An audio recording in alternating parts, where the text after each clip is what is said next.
They were trained to fight wars overseas, not to stand on American streets with loaded rifles. But that's exactly what 700 Marines were ordered to do during the LA riots after the immigration raids. What no one knew was what came next. Whispers of illegal orders, a young corporal who refused to stay silent, and a war hero who would risk it all to protect the truth.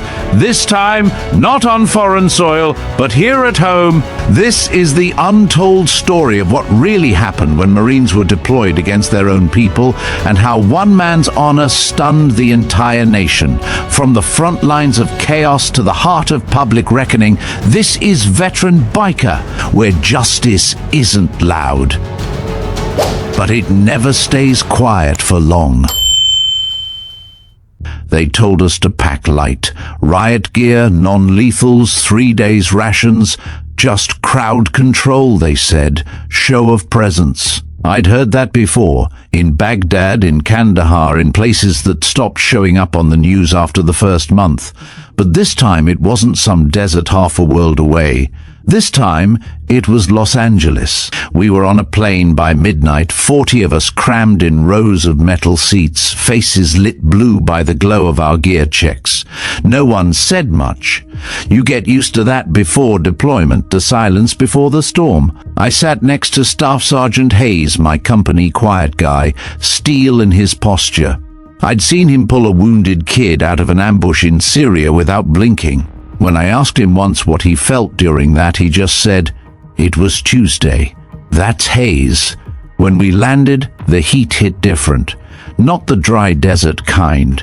This was the city's breath, thick with smoke and tension. We were trucked into East LA at dawn. The sun hadn't fully risen, but the streets were already buzzing. Burnt-out storefronts, spray-painted walls that read they came for us next. Windows boarded up with handwritten signs, children inside. "Veterans live here, please don't shoot." They stationed us around a community center, what used to be a public library. It had become a kind of sanctuary. Mostly Latino families, lots of kids, elders with nowhere else to go. Our orders were to maintain a perimeter, keep the peace, prevent further escalation.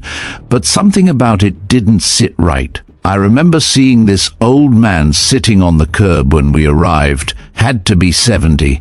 He held a folded American flag in his lap, like it was all he had left.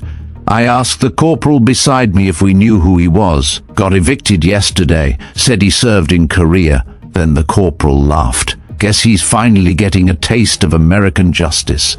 I didn't laugh. The first day was quiet. Too quiet. Carmen, a local nurse volunteering inside, brought us water bottles. She wasn't afraid of us. That unnerved me more than yelling would have. "You're here to protect, right?" she asked me as she handed over a bottle. I nodded. She smiled politely, but I could feel the weight in her eyes, like she was searching for something, some proof that we were still human.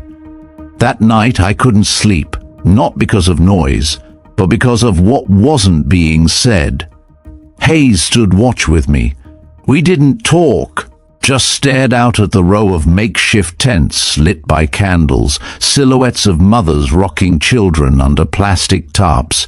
Then he said it, real quiet, "This isn't a war zone, but they sent us like it is." I didn't answer because I didn't know if he was wrong. The second morning things changed. We got a new order over the comm. Disperse unauthorized gathering forming 2 blocks west. Possible agitators. Use non-lethals if necessary. We moved as instructed. Formed a line.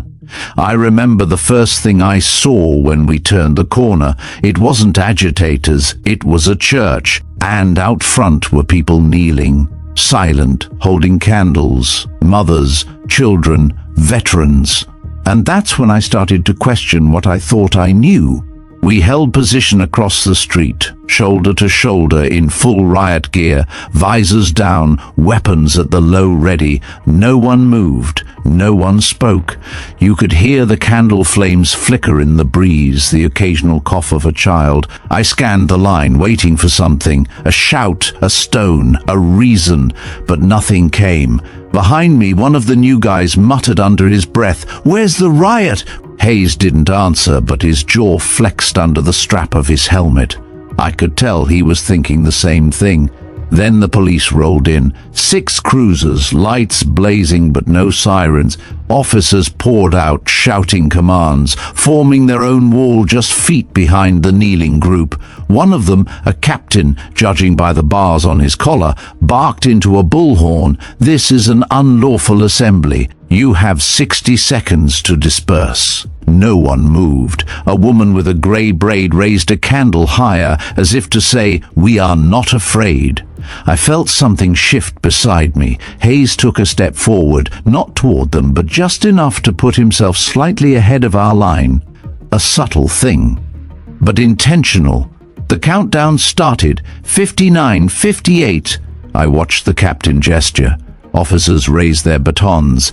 Riot shields snapped into place. Hayes lifted his hand just chest high, an open palm. "Stand by," he said on the radio. Calm, firm. He didn't raise his voice, didn't need to, but command didn't like hesitation. A voice came through our earpieces. "Someone back at regional HQ.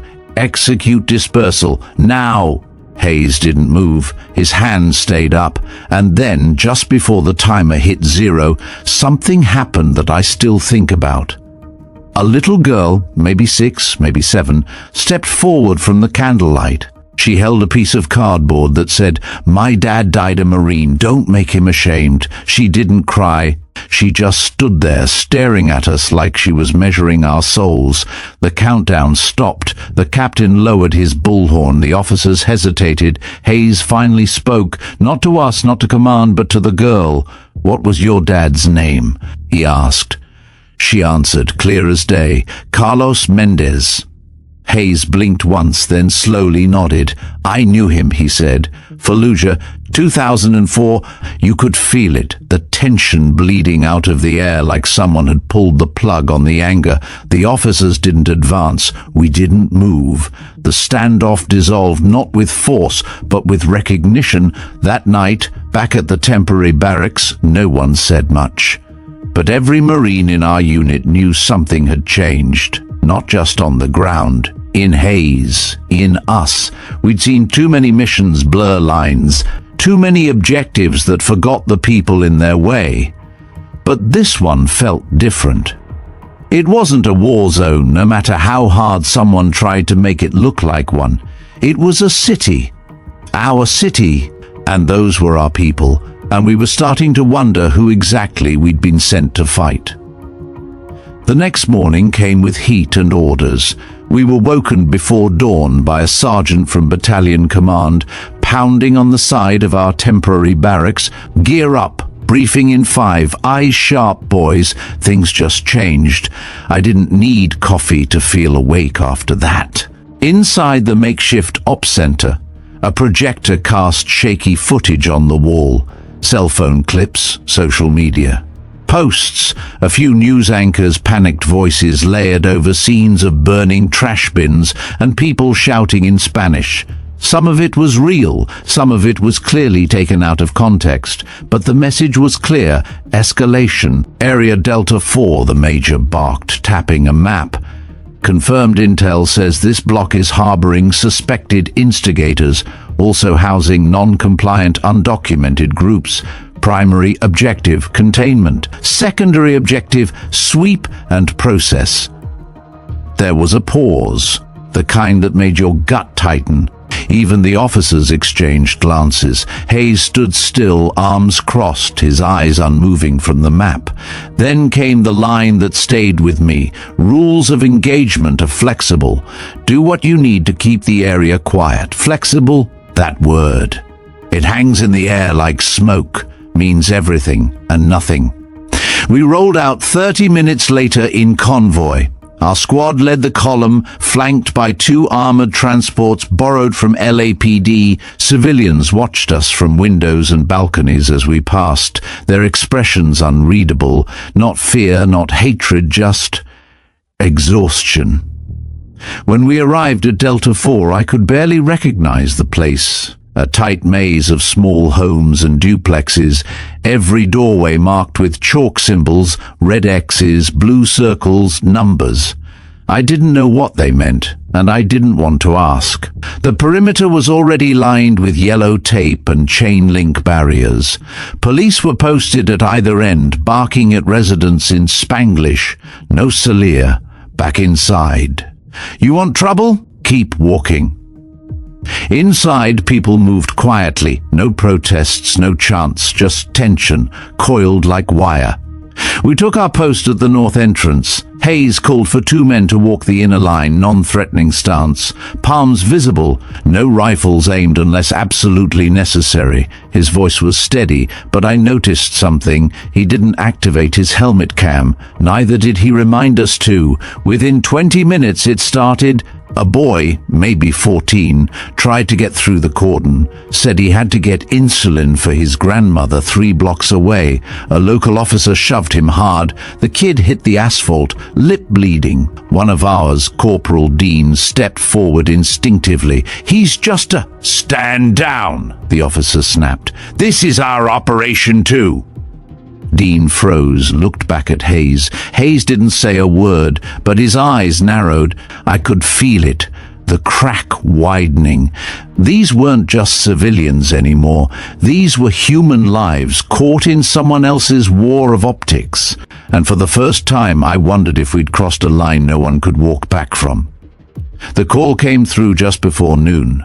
Movement detected in Building C-12. Suspected agitators. All units converge. Entry authorized. Hayes looked at the tablet displaying the drone feed, a shaky thermal image showing vague silhouettes in what looked like a cramped living room. No visible weapons, no raised voices, just people moving. He tapped the screen. This looks like a family. Command says go, came the response from higher up. Hayes didn't flinch. He turned to our squad. Form up. No breach unless I say. We assess first. We moved down the narrow street, boots crunching over broken glass. The building was a single-story duplex with faded paint and a crooked satellite dish clinging to the roof. Curtains fluttered in the window. A stroller sat by the door, sun-bleached and still. Hayes raised a fist. We halted. He stepped forward alone, lowered his weapon and knocked. It was the most unmilitary thing I'd ever seen. A woman opened the door, mid-30s, trembling. Behind her stood a man holding a toddler and 2 boys no older than 10 peeking from behind a couch. Hayes spoke quietly. Ma'am, my name is Staff Sergeant Hayes. We were told this address had agitators inside. Do you know why? She didn't answer right away. Her eyes flicked to the rifles behind him, then back to his face. There's no one here but us. We don't go out. We don't want trouble. Hayes nodded. I believe you. May I take a step inside? Just me. She hesitated, then opened the door fully. He entered slowly, leaving his rifle slung behind his back. We waited. Seconds passed, then minutes. Finally, Hayes reappeared, face calm. Clear, he said. Just a family. That should have been the end of it. But just as we relaxed, 2 LAPD officers approached, one of them the same captain from the Church Standoff. He pointed at the house. What's the delay?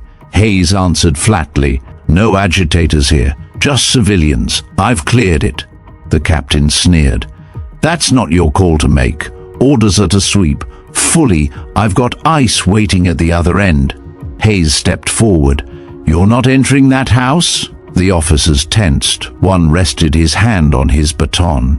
Our squad watched, frozen. We weren't trained for this, for pointing rifles at uniforms with the same flag on their sleeves. But something in Hayes didn't blink. You want to go in? He said. You go through me. There it was, out loud. Defiance. The officers stared. but didn't move. Then, without another word, they turned and walked away. No confrontation, no escalation, just the quiet understanding that Hayes had drawn a line, and they weren't ready to cross it. Back at the outpost, no one spoke of it, not officially. But word spread, fast.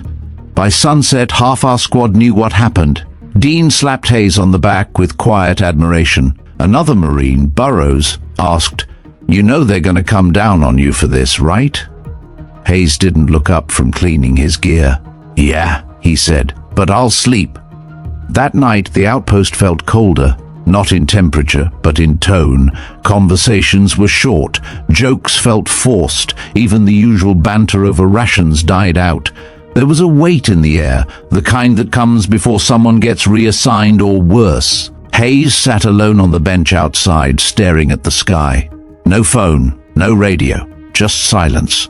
I sat a few yards away, pretending to clean my boots. He didn't say a word for 10 full minutes. Then, without turning his head, he said, "You saw the kid's face today?" I nodded, even though he wasn't looking. He didn't flinch, Hayes said. He didn't beg, just stood there bleeding, like he expected it. That stuck with me. The next morning, 2 officers in plain fatigues showed up in an unmarked vehicle. Hayes was called into the temporary command trailer. The door shut behind him. None of us were invited. He came out 20 minutes later, jaw tight, eyes unreadable. "HQ wants a report. I'll be back in 48. He didn't say goodbye, just grabbed his pack and left. The squad was different after that. Some guys muttered behind his back, "He made us look weak. He'll get someone killed playing hero." But others, Dean, Burrows, even Ortega, who never trusted anyone, stayed quiet, respectful, like they knew something had shifted but couldn't say what. As for me, I couldn't stop thinking about the woman at C-12, the way she trembled when she opened that door, the way Hayes lowered his weapon without hesitation, the way Command had called that a suspected instigator zone without ever laying eyes on it. What were we doing? We weren't detaining terrorists, we weren't defusing bombs or rescuing hostages. We were moving families, frightening kids, standing beside officers who treated neighborhoods like targets. And for what?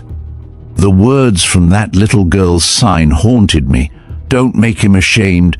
She meant her father, a Marine. But what if she meant me? That night I took off my vest, set down my rifle, and stared into the mirror above the sink in the barracks restroom. I didn't recognize the man looking back. He wore the uniform, the patches, the boots, but his eyes, they weren't sure anymore. Not about the mission, not about the orders, not about which side of the line he stood on. Hayes didn't come back after 48 hours. No word, no update, just silence. In his place, we got Lieutenant Creighton. Fresh-faced, straight from Quantico, all protocol and posture. He introduced himself like a teacher on the first day of school. "We're going to restore discipline and efficiency," he said. "There will be no confusion about our objectives." Confusion wasn't the issue. Morality was.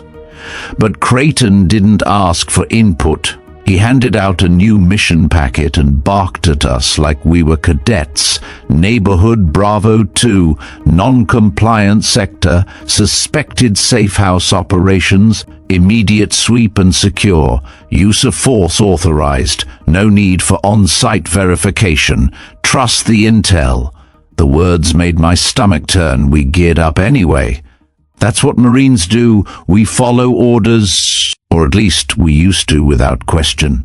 The target was a rundown warehouse near the industrial district, surrounded by chain-link fencing and shipping containers. The area was quiet, too quiet. No chanting, no groups, no sign of violence. Just a handful of cars parked nearby and a faded sign that read Food Distribution Center, Thursdays only. We surrounded the building at dusk. Creighton took point, shouting commands like he was storming a beach. On my signal, Breach both entrances simultaneously. Clear all rooms. Assume resistance. He looked thrilled. I wasn't. My squad stacked up at the back. I was third in line. Dean was behind me. We exchanged a glance, no words, just that quiet question in our eyes. What if they're wrong again? Creighton's voice came through the radio. Execute. We moved. The door burst open. Inside, no hostile shouts, no ambush, just startled faces. Children, mothers, volunteers. One woman dropped a plastic crate full of canned goods. Another froze mid-step, holding a clipboard. An old man raised his hands before we even said anything. I hesitated. My rifle stayed pointed low, fingers off the trigger, but Creighton wasn't with us. He came through the front, screaming, "Down, down, don't move!" One of the civilians panicked and ran, a young man in a food bank vest. He bolted for the side door. Creighton didn't wait. He raised his sidearm and fired. The shot echoed through the warehouse like a thunderclap. The man collapsed near a stack of rice bags, clutching his leg, screaming. Not in English, but pain sounds the same in any language. Time slowed. My ears rang. My hands clenched. I turned to Creighton. "Why did you fire? He was unarmed. He ran." Creighton snapped. "That's evasion. That's probable cause. Probable cause." I stared at the man writhing on the floor, blood seeping through his pant leg. He wasn't a threat. He was afraid. Dean moved first. He dropped to his knees, applying pressure to the wound. I followed. Creighton stormed toward us. "Get off him! That's not your call!" Dean didn't even look up. "You shoot him, you patch him." Creighton stood over us, jaw tight, fists trembling, but he didn't stop us. That night I didn't sleep. I couldn't shake the smell of gunpowder and antiseptic. Couldn't forget the look in the man's eyes as we bandaged him, like he didn't know if we were his saviors or his executioners. And for the first time, I stopped thinking about rules and started thinking about right. The man who'd been shot was named Emiliano Torres. 29, volunteer coordinator, born in East LA, son of a Vietnam vet and a retired school teacher, no priors, no gang ties, no record of violence. Just a file folder full of permits for food distribution and community programs, which Dean later found scattered near the bloodstain. He lost a lot of blood, but he survived. That should have meant something. But the next morning, the headlines told a different story. Suspected agitator wounded during military operation. Authorities thwart underground network linked to protest violence. Not a single mention of food banks. Not a single image of the canned goods. Just a blurry still frame from the breach. A Marine entering with his rifle raised. The press release was worse. It praised swift action by cooperating law enforcement and military forces to suppress unrest and neutralize potential threats. They called the operation a success. Dean punched the wall after reading it. I stared at the report until the letters blurred. Not from rage, from something colder, disbelief turning into numbness. Hayes would have never let this happen. But Hayes was gone. We weren't given another mission that day. Maybe they thought we needed a cool down. But the damage had already been done. Later that afternoon, a group of local elders came to the outpost's gate. Not with signs, not with chants, just silence and a photograph. It was Emiliano, smiling, surrounded by kids holding brown lunch bags. Someone had written underneath in marker, "He feeds. You fired." Creighton didn't acknowledge them. He told the guards to rotate the view away from the front fence cameras. Said it was a distraction. Said it could provoke unrest. I didn't look away. I stood at the edge of the lot, watching them through the chain link. One of the women, Carmen, the nurse from earlier, locked eyes with me. She didn't yell, didn't plead. She just shook her head, slowly, like she'd expected this from us all along, and maybe I had to. That night, I sat alone in the gear locker. I pulled out my field journal, the one I barely touched since boot. Inside were pages of drills, formations, protocol notes, now meaningless. I turned to a blank page and wrote, "This isn't what I signed up for. Not peacekeeping, not protection. This is a performance, and we're the props." I closed the book. And for the first time since I'd enlisted, I didn't feel like a Marine. I felt like a witness to something I didn't want to be part of. 3 days after the raid, the silence broke.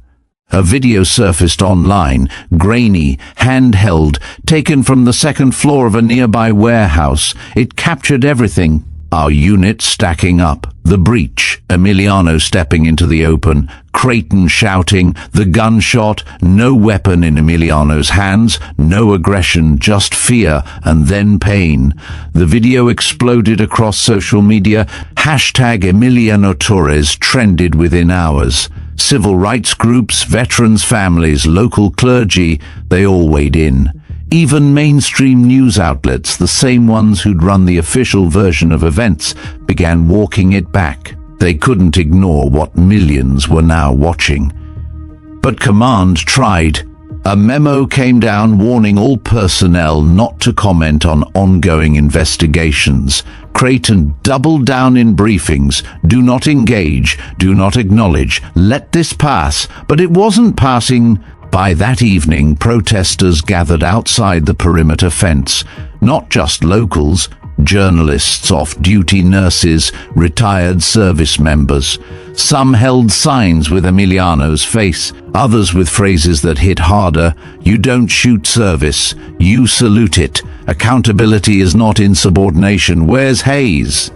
That last one made my throat tighten. We hadn't heard a word, not even a whisper about where he'd gone or if he was coming back. Some of us assumed he'd been discharged. Others thought he'd been silenced, transferred somewhere far away to avoid more defiance. But then, as the sun dipped low behind the skyline and the air turned orange with dusk, a Humvee rolled up and he stepped out. No fanfare, no salute, just Hayes, sleeves rolled up, boots dusty, eyes tired but clear. He walked through the outpost gates like he'd never left. Creighton rushed to meet him, rigid with anger. "This is an active operation zone. You are not authorized." Hayes raised a hand, quiet but unflinching. "I'm reinstated. HQ's orders. You can check your inbox."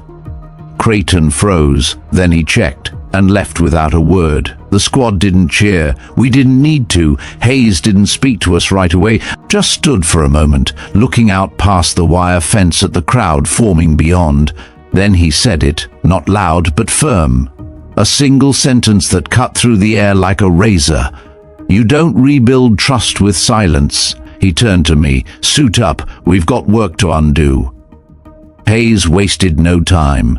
By the next morning, everything had changed. He called an all-hands meeting, not in the ops trailer, but outside, under the same canopy the volunteers had once used to distribute food. No ranks, no protocols, just Marines sitting shoulder to shoulder, waiting to hear what came next. Hayes stood in front of us, arms crossed. His voice was calm, deliberate.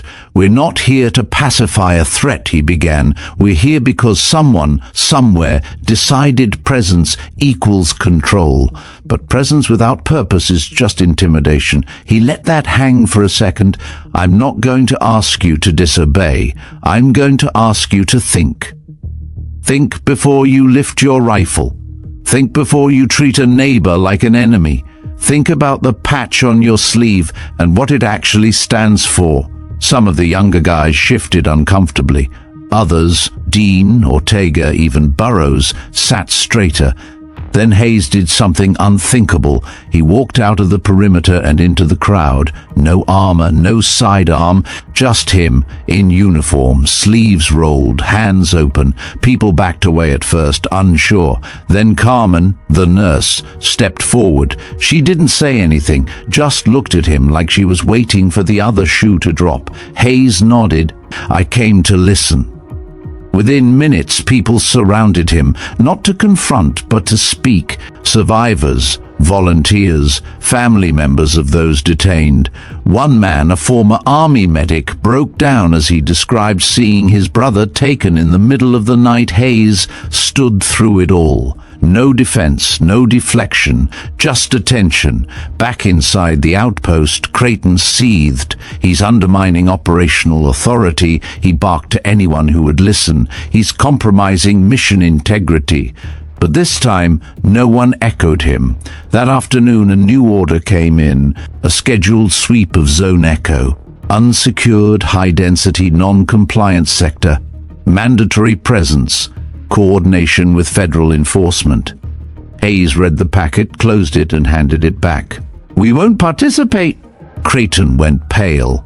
"You're refusing a direct order?" "I'm refusing to escalate an area that's been calm for 5 straight days," Hayes replied. "I'm refusing to create conflict where there is none. That's not insubordination, that's leadership." The silence afterward was electric. Eventually, HQ responded. Hayes was summoned to provide a formal report again, but this time he didn't go alone. He brought Carmen and the mother from C-12, and Emiliano Torres, now on crutches. He didn't ask for permission. He sent an email, "If you want the truth, hear it from them." Before he left, he came to me. "You okay?" he asked. I hesitated, then nodded. "I think I finally know what I signed up for." Hayes gave the faintest smile. "Good, because it's going to get harder before it gets better." The room was colder than it needed to be. Hayes stood at the head of the long conference table, flanked by 2 Marines in full uniform. On his left sat Carmen, hands folded, her nurse badge still clipped to her sweater. On his right, Emiliano Torres leaned on a crutch, legs stiff but face composed. Beside him, the mother from C-12 sat in silence, holding a photograph of her 2 boys. Across from them sat the board. 3 senior officers from Central Command, 1 civilian from the Department of Homeland Security, and a liaison from ICE who hadn't introduced himself. None of them smiled. None of them asked if anyone needed water. This wasn't a hearing. This was a performance, a ritual, one where everyone knew their lines except us. "Staff Sergeant Hayes," one of the generals began, "without preamble, we received your unorthodox request for community representatives to join this briefing. This is highly irregular." Hayes nodded. "So is firing on unarmed civilians." A pause. The ICE liaison shifted in his chair but said nothing. The general continued. "This meeting is to assess the accuracy of recent media coverage, ensure appropriate chain of command protocol was followed, and to determine if your unit's deviations warrant formal disciplinary action. Then you'll want to hear from the people your orders affected," Hayes replied calmly. He gestured to Carmen. She stood. "My name is Carmen Salazar. I've been a registered nurse for 18 years. I volunteered at the East LA Distribution Center for the past 4. On the day of the shooting, Emiliano and I were sorting food packages for families with infants and the elderly. There were no weapons, no violence, just food." The civilian from DHS leaned forward. "And yet the facility was flagged by federal intelligence as a potential hub for subversive coordination." Carmen blinked. "We were handing out rice and formula." "If that's subversive, maybe you're in the wrong country." A beat of stunned silence. Emiliano stood next. He didn't need a speech. He just lifted his shirt to reveal the dressing on his leg, then pulled a laminated ID from his pocket, a food bank access badge issued by the city council. "I ran because I thought I was going to die," he said. "Turns out I was right." No one responded. Then the woman from C-12 stood up, hands trembling. She didn't speak English well, so Carmen translated. "She says her children haven't slept without nightmares since the raid.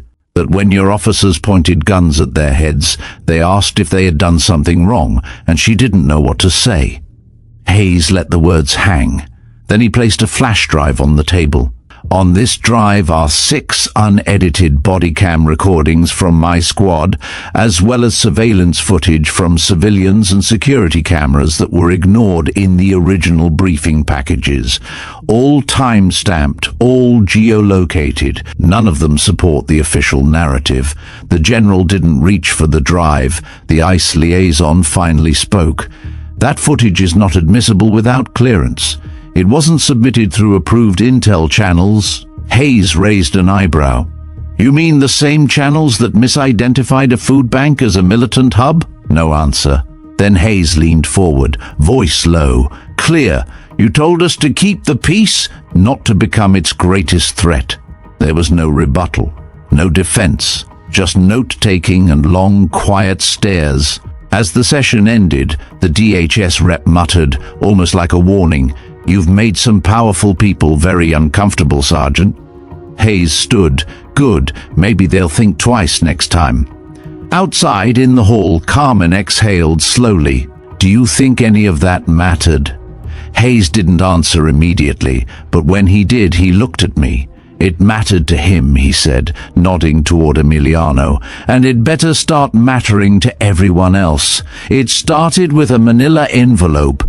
Hayes found it on his cot the morning after the hearing. No name, no markings, just sealed tight and tucked beneath his regulation pillow. The kind of delivery that didn't come through official channels. He didn't open it right away. Instead, he waited until after breakfast, when the outpost had thinned out.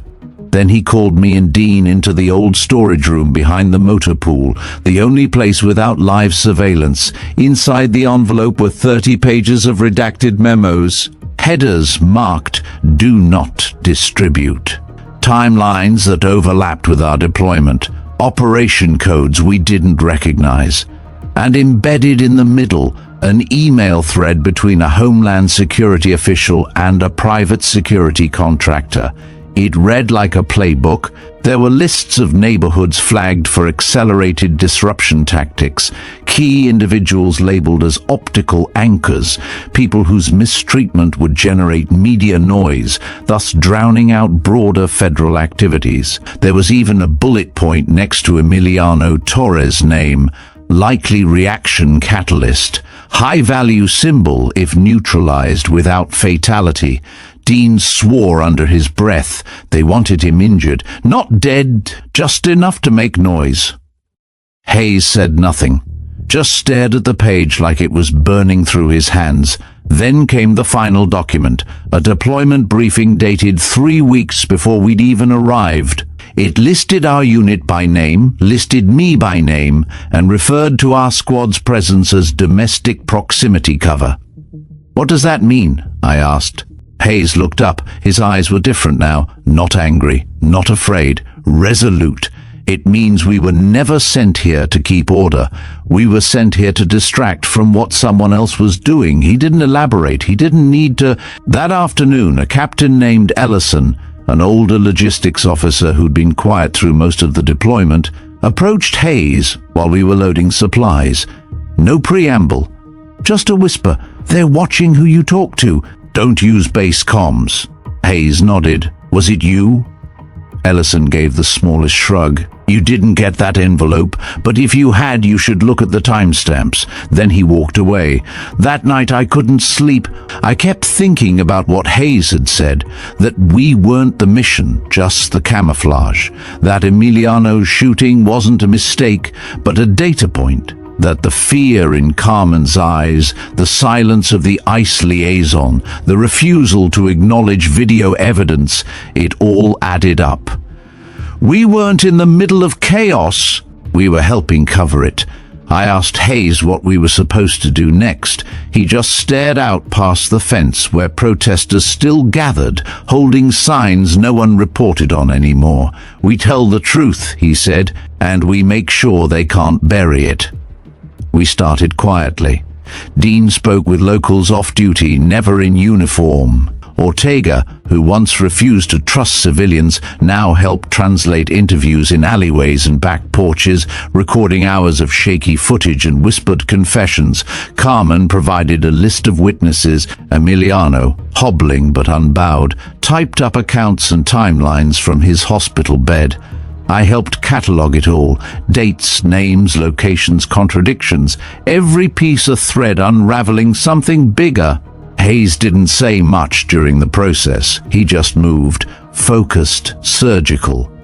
He made copies of surveillance footage from ignored angles, retrieved GPS data from patrol logs, even found a backdoor into the server logs using an old training override code he never turned in.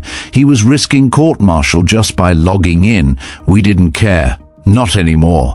Once we had what we needed, we reached out. The name came from Carmen, Olivia Chang, an independent journalist who'd been covering veteran homelessness and police militarization for years. Blacklisted by most cable outlets, still had a following online and a reputation for never folding. Hayes didn't call her from the base. He borrowed a burner phone from a mechanic who owed him a favor, said 7 words, "I have video, you need to see this." She met him that night, not in a public place, in the back kitchen of a shuttered restaurant near downtown, behind a stack of overturned chairs and a broken jukebox. She didn't shake hands, just opened her laptop and said, "Talk." Hayes talked. He showed her everything, the operation packets, the maps, the time-stamped body cam stills, the memo listing Emiliano as a reaction catalyst, the ICE coordination emails, even the photo of the little girl holding the "Don't Make Him Ashamed" sign. Chang didn't blink. When he finished, she closed the laptop slowly. "You understand what you're doing?" she said. "Yes," Hayes answered.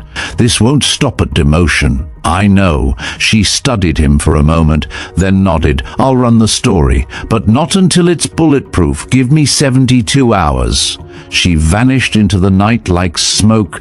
We returned to base the next morning to find 2 unfamiliar black SUVs parked outside the command trailer. An officer we'd never seen before was standing in the lot, speaking with Creighton. He wore no name tag. His uniform had no insignia. Hayes walked past them without pause, but inside our barracks we found a typed letter on each of our bunks, notice of formal review, pending internal assessment of recent actions and associations, effective immediately, travel restricted to base perimeter, all communications monitored. Dean laughed when he read his, or maybe it was a curse disguised as a laugh. Ortega crushed his into a ball. I folded mine, tucked it into my journal and stared at the door. Hayes didn't speak, but we knew what came next. They came for Hayes just before dawn. No alarms, no shouting. Just 2 uniformed men in plain Humvees, armed but discreet. One of them knocked twice on the barracks door, the other waited with a clipboard. Hayes didn't resist. He didn't even look surprised. Just threw on his jacket, nodded at me once, a look that said "stay sharp," and left without a word. We weren't told where he was being taken. The base commander wouldn't answer questions. Creighton claimed it was a routine reassessment. No one believed him. Within the hour, our squad was broken up, reassigned temporarily for operational redundancy. Dean was sent to assist at the motor pool. Ortega to a checkpoint rotation 2 miles east. I was called into a private room on the south wing of the compound. The door locked behind me with a quiet click. Inside sat a man I didn't recognize. Clean-cut, civilian dress shirt, rolled sleeves, government badge on the table next to his coffee. "Corporal," he said, motioning to the chair. "Have a seat." I stayed standing. He smiled slightly. "Suit yourself." He didn't ask about the mission, or Emiliano, or the envelope Hayes had received. Instead, he spoke like someone conducting an exit interview. "You've had a promising record," he began. "Solid conduct, sharp evaluations, no red flags, the kind of Marine we can count on." I said nothing. He leaned forward. "But this thing with Hayes? The footage, the leaks, the unauthorized contact with press, that's not the kind of initiative we reward. Still," I said nothing, his voice lowered. Here's what's going to happen. You're going to write a formal statement. You're going to say Hayes acted independently, that he never showed you any documents, that you never witnessed any misconduct from him, from federal partners, from anyone. He slid a blank statement form across the table. I looked at it, then at him. "And if I don't?" I asked. He gave a soft chuckle. "Well, your clearance will be revoked. You'll be listed as non-deployable pending review. That's a nice way of saying your career is over. No pension, no VA benefits, no honorable discharge." I picked up the pen. He watched, satisfied. Then I dropped it. "I didn't sign up to protect careers," I said. "I signed up to protect people." His smile disappeared. "This is your last chance, Corporal." I stood. "No, sir, it's yours." I walked out without the form, without the pen, without fear, because at that point I finally knew what side of the line I stood on. The storm hit faster than we expected. Less than 24 hours after my interrogation, Olivia Chang's name vanished from the base's open-access media feeds. Her website redirected to a blank page. Her social accounts were temporarily disabled due to unusual activity. The live stream she had scheduled for that night, gone. And then came the order. All personnel communications are now subject to pre-transmission clearance. Failure to comply will result in immediate suspension. They didn't even try to hide it anymore. They were choking the story before it could breathe. Dean found me behind the barracks, smoke curling from his nostrils as he held a burner phone under his jacket. "I tried calling Olivia," he muttered. "Straight to voicemail. Email bounced. Signal's dead." I nodded. "They're cutting the wires." He exhaled slowly. "We need to move now." Ortega joined us 10 minutes later, face pale, jaw clenched. I overheard a comms tech. They're wiping external logs at midnight, erasing everything off-grid. He didn't need to say what we all knew. Once those logs were gone, so was our proof. Hayes was still missing. Creighton was more visible than ever, pacing around the base like a man who finally had his leash tightened. And that unnamed advisor, the one in civilian clothes with a calm voice, now had an office inside the command trailer. We had hours, maybe less. Dean looked at me. "Where's the master copy?" I hesitated. In the crawl space under the decommissioned barracks, wrapped in my old rain poncho, behind the HVAC vent.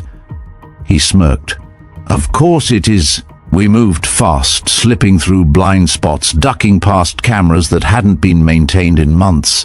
No words, just movement, practiced, quiet, precise. The crawl space was still dry, my pack untouched. Inside, a flash drive, a handwritten index of contents, and a backup microSD card sealed inside a waterproof pouch.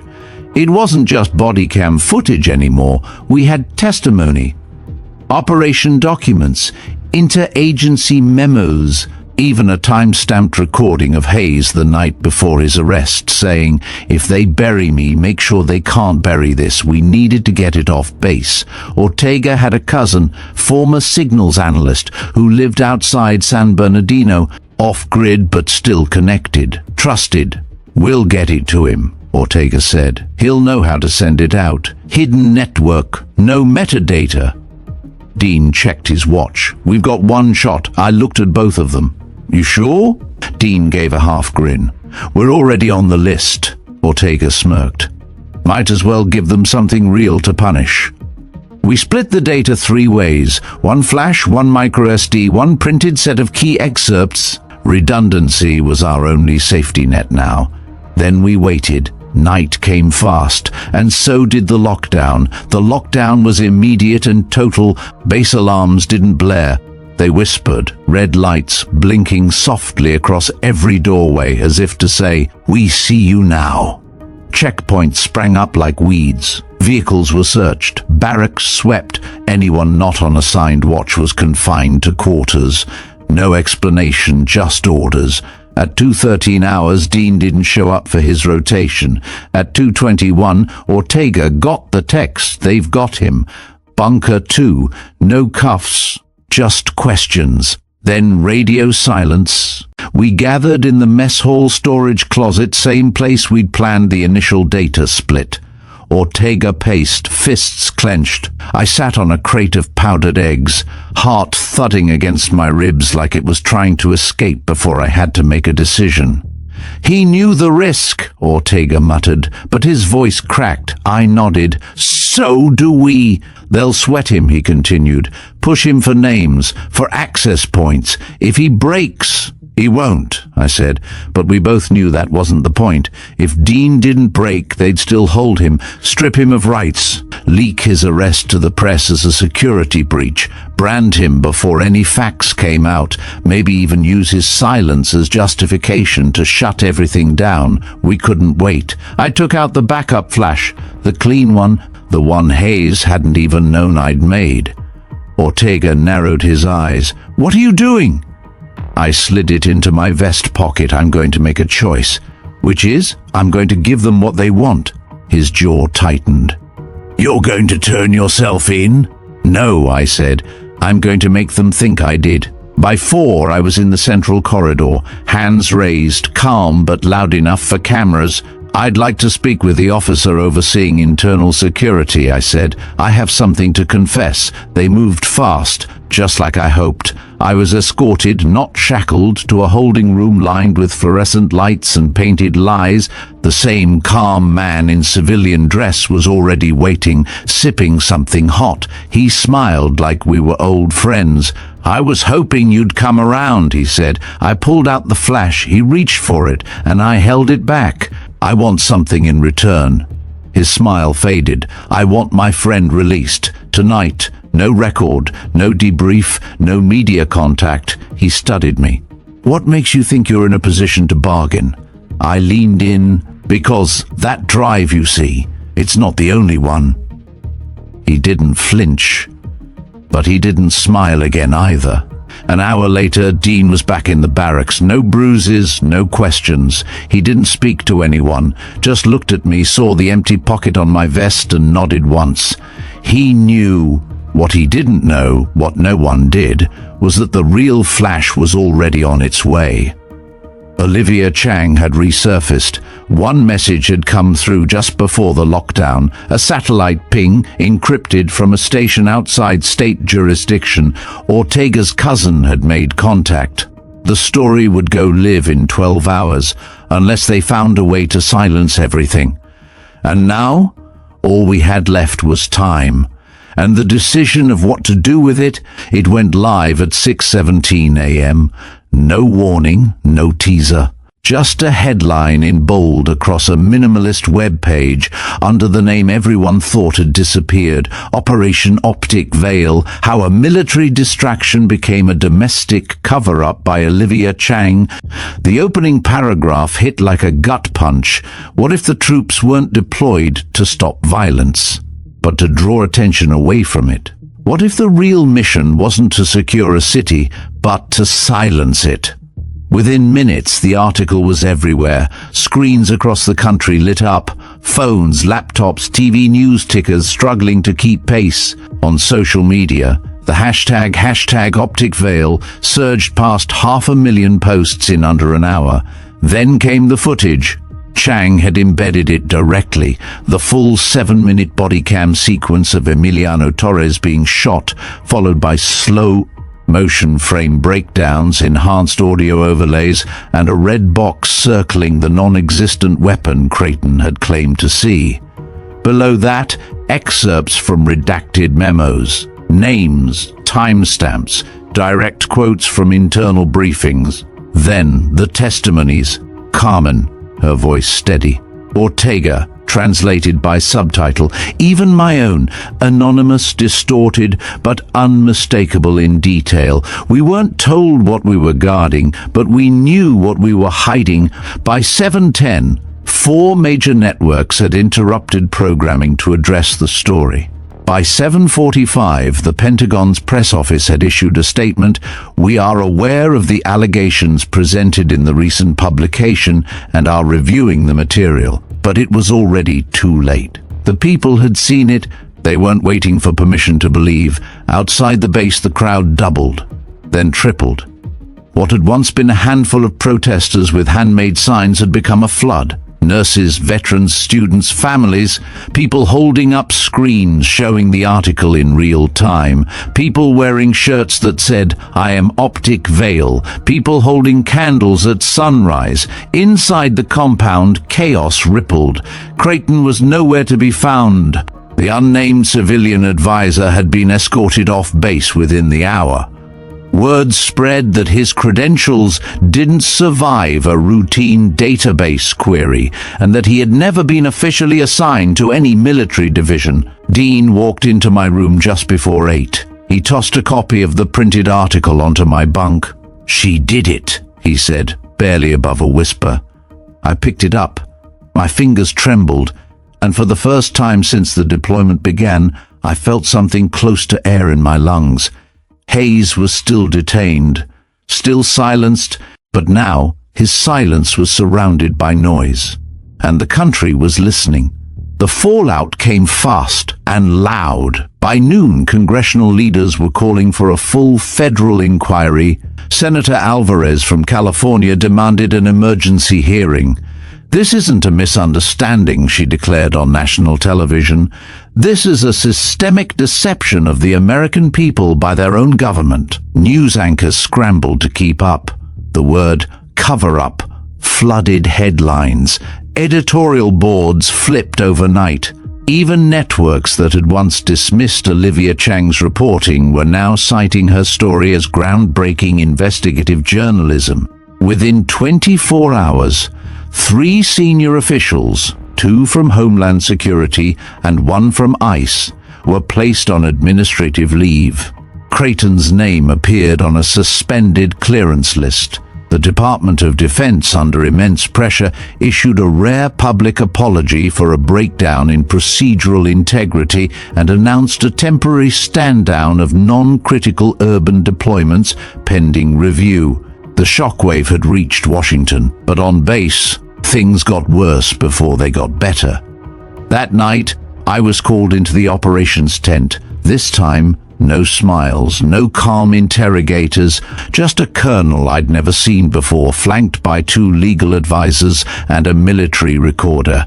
There was no threat, just a statement. As of 1830 hours, your identity as an anonymous source in the Operation Optic Veil leak has been confirmed through cross-referenced audio and language pattern analysis. You are hereby notified that your protection under anonymity is no longer recognized. In other words, we know it was you. I waited. I expected chains, court-martial, maybe even confinement, but instead, nothing.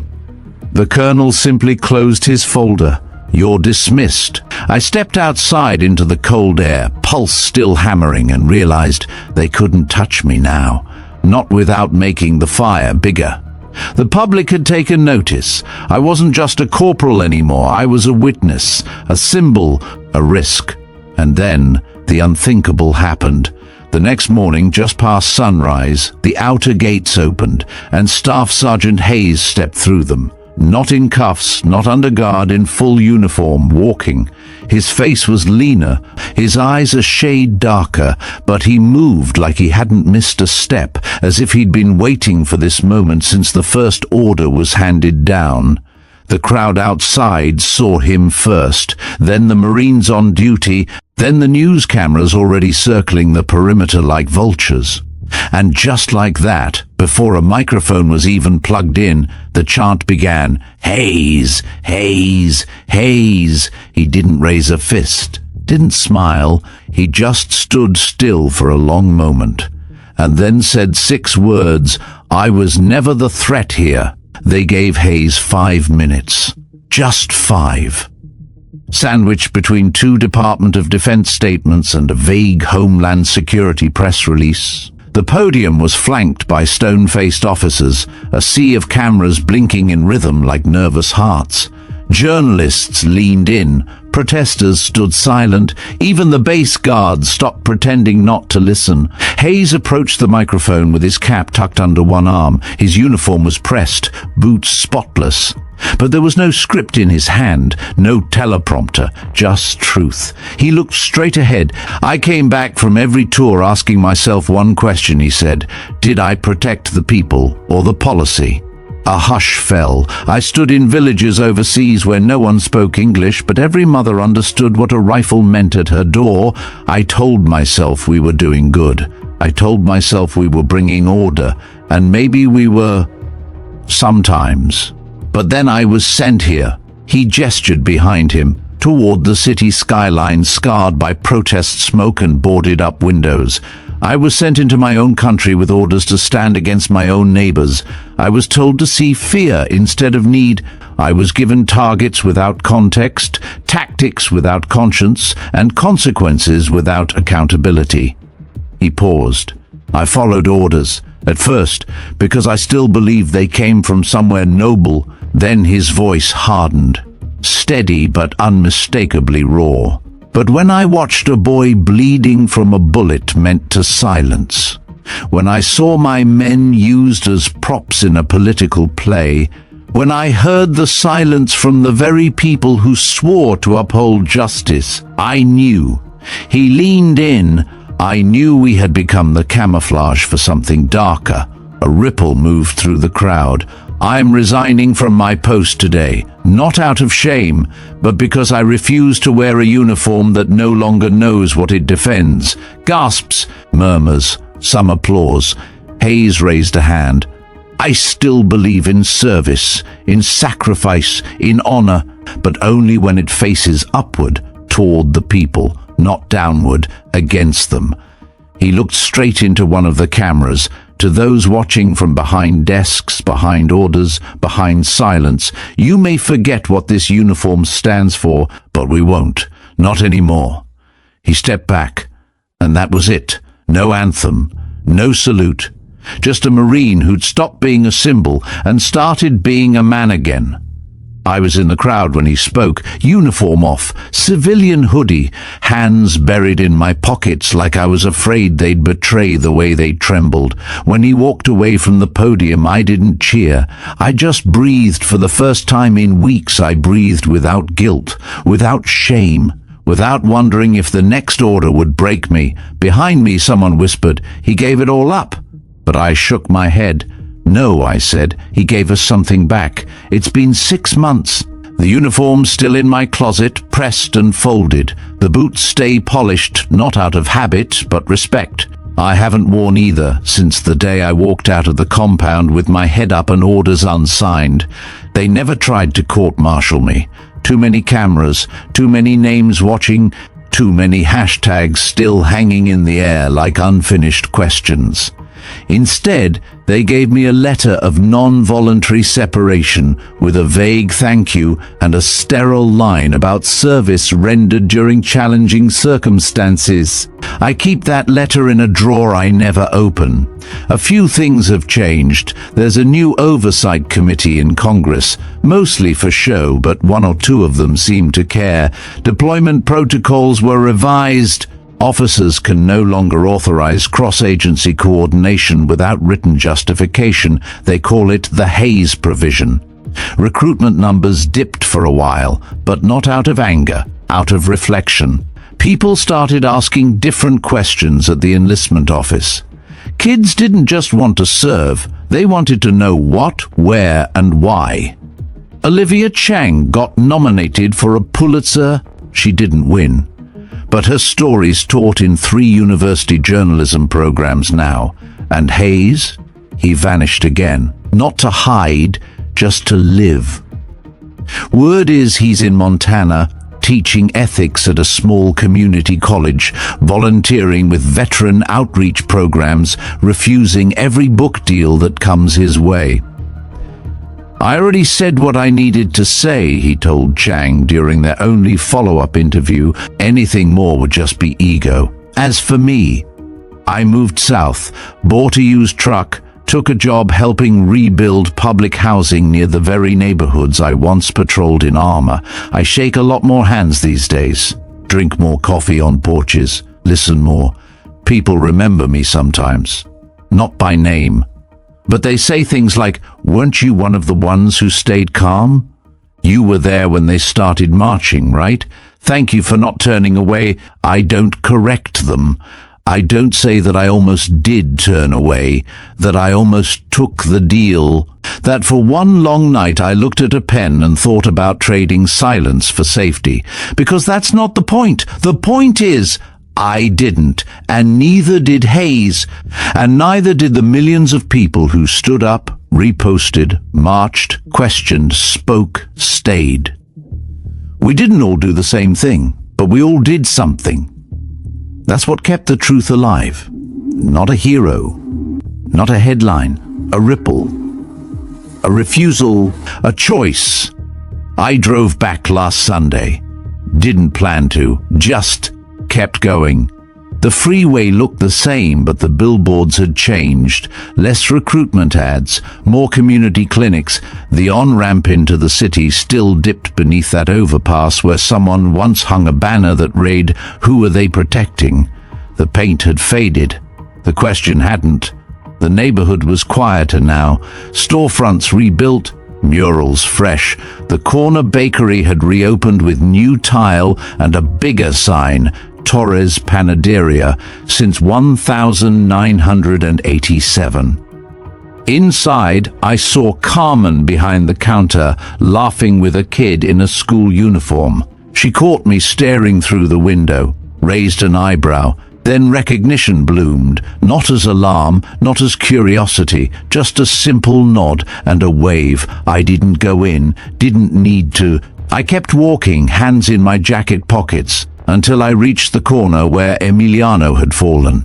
The sidewalk had been repaved, but there was still a faint line in the concrete, the seam where the blood had once pooled. There were flowers there now, fresh ones, no plaque, no name, just a small wooden bench under the shade of a sycamore tree. I sat down. The city moved around me, cars, footsteps, music leaking from an upstairs window, normal things, quiet things, but not forgetful things.